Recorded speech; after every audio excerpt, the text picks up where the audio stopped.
Good afternoon, this is Gabriel Jackson, and welcome to BJC Mitzvah Day number 76, part 2. Using Sefer Chinuch Mitzvah Day keeps your soul on its way. The prohibition to follow a majority of only one in capital cases. And we are dedicating today's mitzvah in honor of my good friend, Rabbi Gruman, right over there. Holy neighbor, holy Yid. Thank you. This one's for him. Here we go. The Chinuch explains that when the verse prohibits following a majority to convict in capital cases, it clearly does not preclude ever following a majority to convict in capital cases, but prohibits only following a certain kind of majority. This prohibition applies only when there is a limited majority. That is, when the ascendancy of one side over the other is only due to the vote of one person.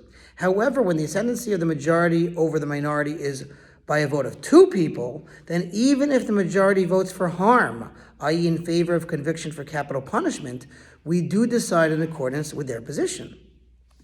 The Chinuch cites an exposition from Mechilta, where this law is derived from a study of the two clauses in the above verse. The beginning of the verse, quote, "do not follow a majority for harm," indicates that there is a majority that we are not to follow, whereas the end of the verse, which says, according to the majority of the matter shall be decided, indicates that there is a majority that should be followed even for harm. The Mechilta explains that there are two kinds of majorities. In Mechilta, the ruling is cited as follows: you are deciding a case for good, i.e. for acquittal, shall be even by a majority of one. But for harm, to convict in a capital case, it must be by a majority of at least two. In Mitzvah 6:11, the Chinuch explains at length that a person is obligated to try to emulate the ways of God in all of his actions. For example, just as God is referred to as the compassionate one, people too should be compassionate in their actions. Here the Chinuch points to another of God's attributes as the underlying concept behind this mitzvah.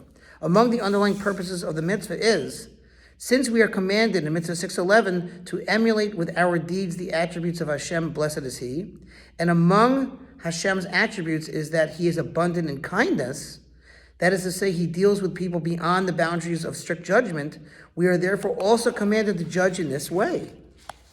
That is, to see to it that the possibility of acquittal in capital cases should be greater than the possibility of conviction. This law applies to capital cases only because, unlike other forms of punishment, if one is wrongly executed, there is no possibility of rectifying the error. The laws of this mitzvah may be found in the 4th chapter of Sanhedrin, as the Chinuch has written above in the mitzvah obligation of, quote, according to the majority shall the matter be decided. Now is mitzvah number 78.